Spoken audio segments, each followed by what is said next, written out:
Guys, we're back here week 14 in the hobby. If you guys are new, I started the saltwater tank exactly 14 weeks ago and have been documenting the progress of the tank week to week, while at the same time building out a community here with more experienced reefers. So it's not just new folks that are entering the hobby. We're in a fortunate position where we have more experienced folks that are sharing their lessons and their experience in the hobby as I learn here. And so if you're new, please follow along, consider subscribing, and that's going to help you, prevent issues as you're progressing or your tank's progressing week to week. So after 14 weeks, this is where we are, okay? Our two clownfish are still in here. We have our hammer, we have one green zoa there, a candy cane coral sitting in the rack back there. Our two lovely clowns are doing their thing. Right now we have two small cleaner shrimp in there. We have another zoa there. We have a couple of hermit crabs in here somewhere. We have a cleaner shrimp and our goby, and he's probably, looking to eat, which I haven't fed him yet because I was at the dentist.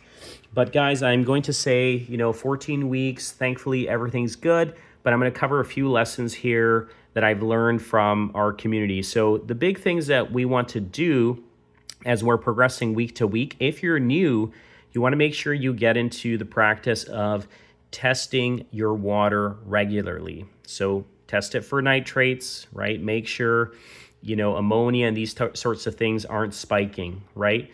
The other thing I think that's critical that I've learned in, the short time I've been doing this is not to change a significant amount of water volume.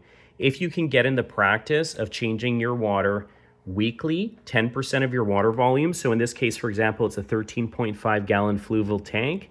We'd only change about three gallons of water, right? No, less than that, 10%. 10% would be 1.3 gallons. So really about 1.5 gallons of water, right? So again, it's not a huge water change if you're doing it weekly. Now, if you're doing every 2 weeks, you want to change about 20% of your water. Right, so depending on your tank size, guys, get that pocket calculator out, those phones that we have, and just understand, how much of your water volume you're changing out. Again, a key thing is, as you're establishing a new tank, again, this is a lesson I've learned from you guys, is you want to establish beneficial bacteria. So, if your tank is new, you might want to dose it with some bacteria starter. And as you replace it with new water, you can add that bacteria. And I have one of the first videos I posted has actually the thumbnail is the bacteria starter that I use.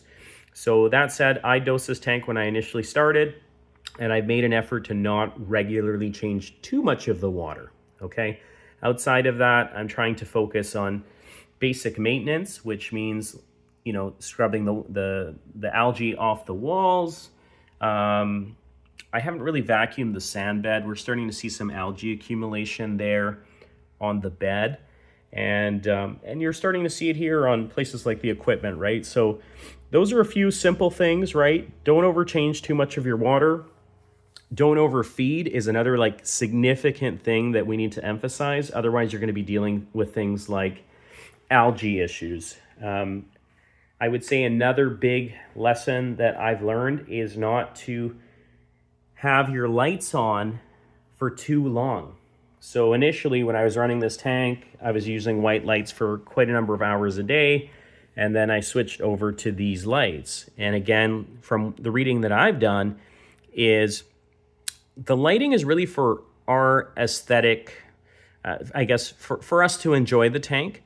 And I guess it also depends on the type of coral that you have. If you have coral that require higher lighting needs, then yes, you're going to have your white lights on, right? Because initially I was keeping my lights off and folks were like, your coral need light. And there's things that I'm learning, right? Like I still think I might need to move this rack down a bit so that the zoa doesn't get blasted by too much light and we avoid coral bleaching. I mean, one of the other big lessons I've learned is with respect to coral placement, right? So initially I didn't know that coral, like anything, fish, snails, crabs, in your tank, they're going to compete for resources. So one of the things I've learned here from our community is to make sure, depending on the size of your tank, is to consider the placement of the corals. So where are you going to put them, number one, and two, don't put them too close to one another because they will essentially fight for resources, nutrients, and in some cases they can sting each other. So like the torches, they have these little tentacles, they can sting other corals. So again, didn't know that getting into it, right? I just thought, you know, once I put in my corals, initially I started with some zoas, and then I think the candy cane coral there in the back, and then the hammer came after that. I had another torch that I put in there. Unfortunately, it went south on me pretty quickly. As I said, you start to think about placement and water flow. These are all lessons that have come to light as I've progressed through the hobby. So as I said, I think if I could emphasize one thing that I'm still maybe lacking or not doing, and you know, I think more experienced folks are probably really good at this, is they log their water parameters regularly. So again, one thing I think that I'm doing is I do measure salinity, but thankfully because I have a lid on, I don't get a lot of water evaporation, so the salinity really shouldn't be changing. If I was losing a lot of water, it would impact the salinity, and so therefore I would have to, you know, invest in a water top off or be regularly topping the water off. So that's another big thing, right, guys? We want stability. So what is it that you guys need to do with your tanks, right, to preserve that stability? One is being patient, right? The more I speak with and read this comment, I'm starting to realize that in the hobby, patience will pay. So right now, you know, my son wants to pick up additional members for a cleanup crew, and I think that's a good idea. So some crabs and possibly some snails to help with the algae on the glass. But at the same time, as much as I want to add coral, I have to really think about what we're going to be putting in here, because I feel like things are stable, right? Our pistol shrimp's doing okay. I think he's tucked away in there. The goby's doing okay. The clowns seem to be doing okay. And pretty much, you know, the coral that we have in here, with the exception of this mushroom, I'm not quite sure what's going on. It looks like the pistol's kicked up a few things. You know, it's now, you know, sort of impacting that, it seems. You know, the other thing I would say that I've learned here in the last couple of weeks is when I was brand new to the hobby, I was, you know, scared to get into it because I thought I needed RODI water and a water system. Ideally, under ideal conditions, you probably should have that, and I need to invest in that. I still don't have one. I'm using tap water. You know, I've talked about in a previous video about Fowler tanks, which essentially relies on the rockwork as the main mechanism for filtration, but typically a Fowler tank will only have fish only. In this case, I have coral, and what our community is telling me, again, our experienced reefers, is that if you continue to use tap water over time, those impurities in the water will impact your coral and potentially their health, and potentially the health of your livestock. So it is something that I know I need to do. And, you know, just like anything, right? Like when you're entering a hobby, you have to take actionable steps. And, you know, one of the things I think up front that deters a lot of folks from entering is the costs, right? Like, what are those costs? And, you know, I've made previous videos where I've talked about it. Like, you know, there's things that we need to get a tank started, right? And then there's things that are optional.